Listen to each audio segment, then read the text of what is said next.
làǹpamádà elégbòjò ní bàbá gúngún Yorùbá Shimba TV ó tẹ̀lé ìkànnì yìí fẹ́ràn rẹ̀ fi àríwí síbẹ̀ pín pẹ̀lú ẹlòmíràn ó ń dánilárayá ó ń kọ́ni lọ́gbọ́n ó ń sọ fúnni lórí ìkànnì yìí Yorùbá Shimba TV. Thank you for watching.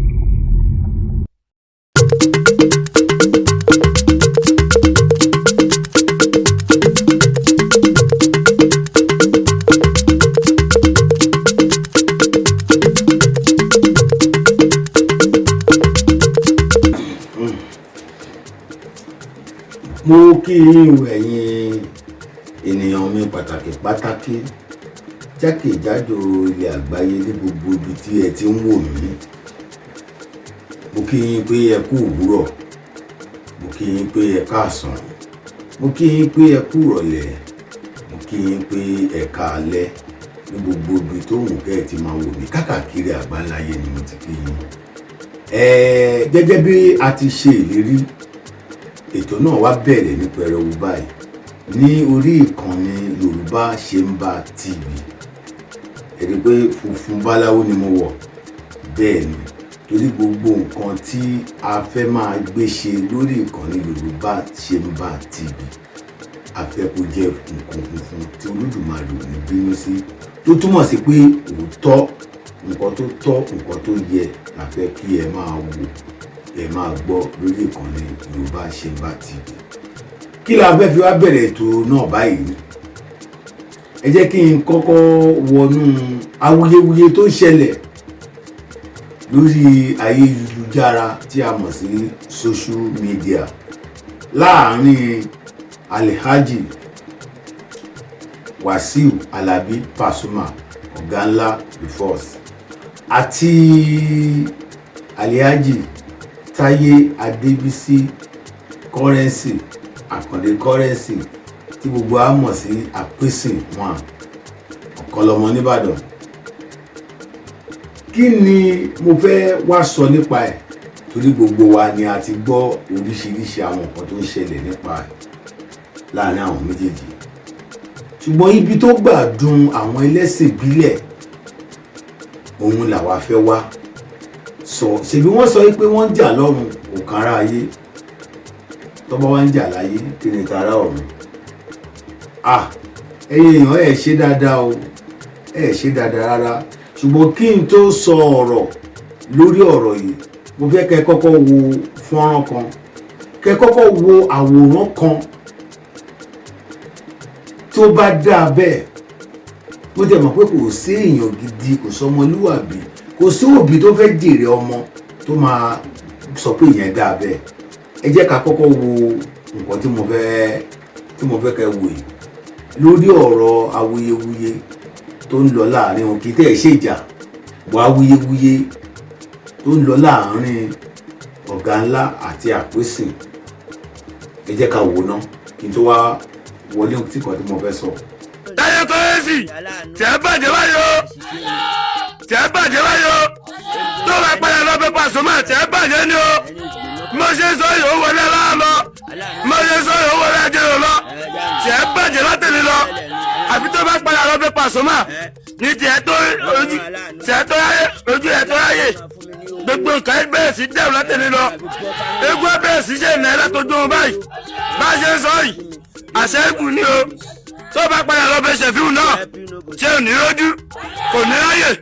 ẹgbẹ̀rẹ̀gbẹ̀ ló lè lẹ́yẹ mo ṣe sọ yìí àṣẹ́gun ni o. Mo kí yín pé ẹ tó kú ilé, ẹ̀yin náà ti wò ó. Ẹ jọ̀ọ́ torí Ọlọ́run, ṣé eléyìí yẹ bẹ́ẹ̀? Ṣé eléyìí yẹ bẹ́ẹ̀ nígbà tí èèyàn méjì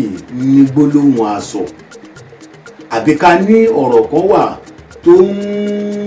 tó fẹ́ dá èdè àìyedè sílẹ̀? Ṣé bí òwe àwa Yorùbá láàbọ̀ tá a sọ pé tí èèyàn méjì bá ń jà níṣe ló yẹ kí ẹnìkẹta kó dá sí. Téèyàn méjì bá ń jà níṣe ó tó lẹ́nìkẹta máa ń ṣe. Kí ló wá dé tó jẹ́ pé àfi dàrú dàpọ̀, àfi kó dàrú òun ṣáà ní àwa èèyàn máa ń lọ́wọ́ sí, pàápàá àwa ọmọ Yorùbá wá. Kí ló dé? eléyìí jẹ́ nǹkan tó kù díẹ̀ káàtó. èèyàn méjì ń sọ̀rọ̀ kí ni ti eégún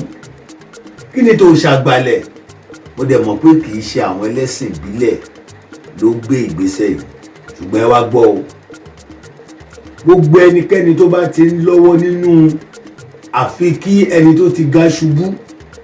àfi kí ẹni tí ayé ti rí kó ṣubú òun náà aṣubú ẹ̀mí aṣubú ara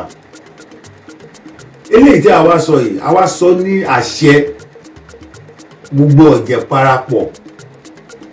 àgbáyé pátápátá àwa sọ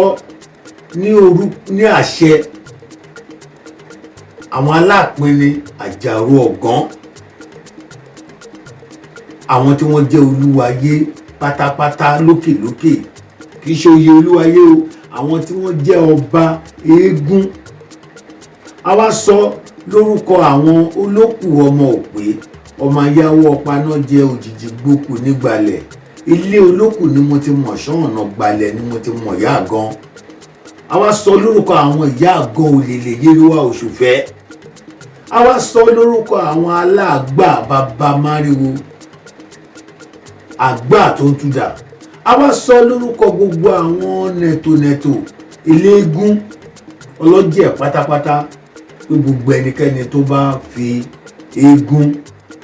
fẹ́ fi orúkọ eégún ba nǹkan jẹ́ àbí tó ń lo eégún ní ọ̀nà tí kò tọ́ eégún agún tọ̀hún bí eégún ayé bá gun eégún ọ̀run agun òṣàgbàlẹ̀ á dá ẹjọ́ ibi fónú tọ̀hún kí yẹn kó dúró mẹ́. mo wá tó fẹ́ fi àsìkò yìí kí gbogbo ẹgbẹ́ òṣèré káàkiri àgbáláyé pàápàá ẹgbẹ́ òṣèré tampan mo kí gbogbo ẹgbẹ́ òṣèré tampan ní orúkọ our global president Ọ̀túnba Ọmọbọ́lájí Amusan Mr. Latin tí wọ́n jẹ́ global president tampan káàkiri àgbáláyé pé a kú ara fẹ́ra kú Ọ̀túnba Ayọ̀bámi Ọlábíyì tí gbogbo ayé mọ̀ sí Bobo tó iwájú tí ẹ kọjú sí Olódùmarè kó jẹ́ kó dá o ẹ̀yìn tí ẹ fi sílẹ̀ kó má bàjẹ́ o ọmọ ìyàwó ẹbí ará ọ̀rẹ́ àti ẹgbẹ́ tampan tí ẹ fi sílẹ̀ Olódùmarè kó má jẹ́ kó bàjẹ́ kó túbọ̀ tẹ̀síwájú tí ó bá jẹ́ pé ìwà ni ikú máa ń rò kó tó pa èèyàn ni Bobo jẹ́ ìkan nínú àwọn tí ò gbọdọ̀ kú lásìkò yìí tí ò gbọdọ̀ kú pẹ̀lú ọjọ́ orí wọn yẹn ṣùgbọ́n ká tó dúpẹ́ lọ́wọ́ Olódùmarè tó bá jẹ́ pé ńṣe ni wọ́n padà di ẹni tó ya wèrè tí wọ́n rìn wòwò wọjà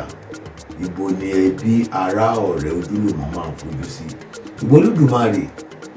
alápàdúpẹ́ lọ́ba Ọlọ́run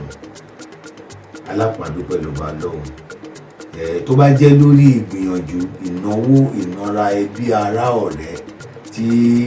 wọ́n ná ni wọ́n ti ní àárẹ̀ ọ̀tọ̀ ọlọ́jọ́ ló dé ilé tí wọ́n sì filẹ̀ gbogbo ẹbí ará ọ̀rẹ́ Ọlọ́run ò ní ṣe ní àkúfà ní àárín wọn ẹgbẹ́ tampan torí àwọn ni general secretary fún tampan jákèjádò àgbáláyé so ẹgbẹ́ tó ń fi sílẹ̀ náà lásìkò tí wọ́n lọ ẹgbẹ́ náà ní dàrú Ọ̀túnba Bọ́lájí Amusan Mr. Latin our global president undebatable president mo kí yín pé ẹ kú ara fẹ́ra kù Olódùmarè á wà pẹ̀lú gbogbo wa a ní rírú eléyìí mọ́ ní àárín wa gbogbo àwọn àgbààgbà wa wọ́n á dàgbà wọ́n á dògbò àwọn ọmọdé náà wọ́n á di ńlá wọ́n á gbéṣẹ́ wọn á bá wọn á ríra wa pẹ́ nù torí Ifá kan sọ pé Èdùmàrè kó má fi èmi yà wá adífá fún òkè ó gbó kàn fúnlẹ̀ lójoojúmọ́ ni wọ́n máa ríra wọn lójoojúmọ́ ní gbogbo ìgbà la máa ríra wa a máa ríra wa sí ìdùnnú sáyọ̀ ọ̀rọ̀ ìbànújẹ́ kò ní wọnú ẹgbẹ́ wa kò ní wọ ẹgbẹ́ òṣèré káàkiri àgbáláyé bọ́lọ́run ṣe máa ṣe yẹn nìyẹn. gẹ́gẹ́ bí mo ti sọ fún yín bẹ́yìn náà ti ṣe mọ̀ pé lórí ìkànnì Yorùbá Ṣemba TV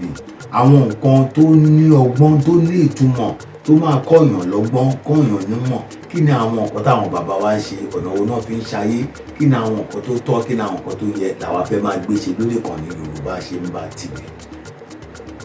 Ẹ máa tẹ̀lé wa ẹ má gbàgbé láti máa wo ìkànnì Yorùbá Ṣemba TV nígbà gbogbo bẹ́ẹ̀ bá ṣe ń wò ẹ máa subscribe ẹ máa likes ẹ máa comment ẹ lè máa bá wa share ẹ kẹ́ máa bá wa bò kó máa kárí ayé kẹ́yìn náà ṣe ìrànlọ́wọ́ tá a fi lọ́dọ̀ yín ni pé ẹ subscribe ẹ like ẹ comment ẹ share kí àwọn èèyàn lè rí i pé ìkànnì kan tó ti dé o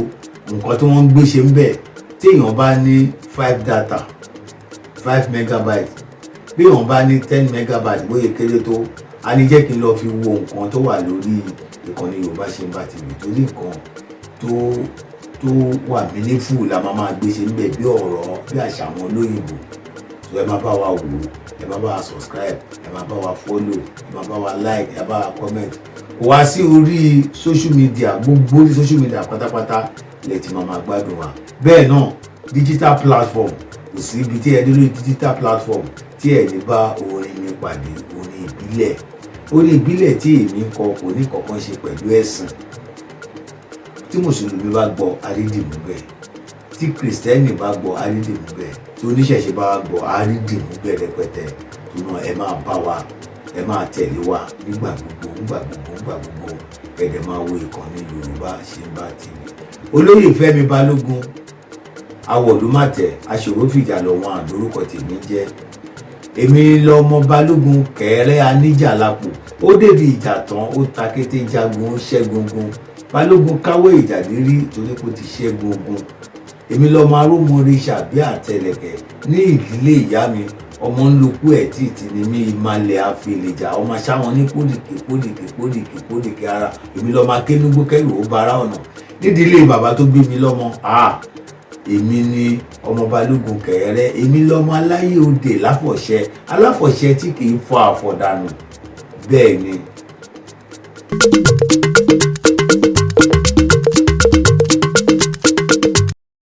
irọ́ ikú là ń pa má dà elégbòjò ní bàbá gúngún Yorùbá Ṣemba TV ó tẹ̀lé ìkànnì yìí fẹ́ràn rẹ̀ fi àríwí síbẹ̀ pín pẹ̀lú ẹlòmíràn ó ń dánilárayá ó ń kọ́ni lọ́gbọ́n ó ń sọ fúnni lórí ìkànnì yìí Yorùbá Ṣemba TV. Thank you for watching.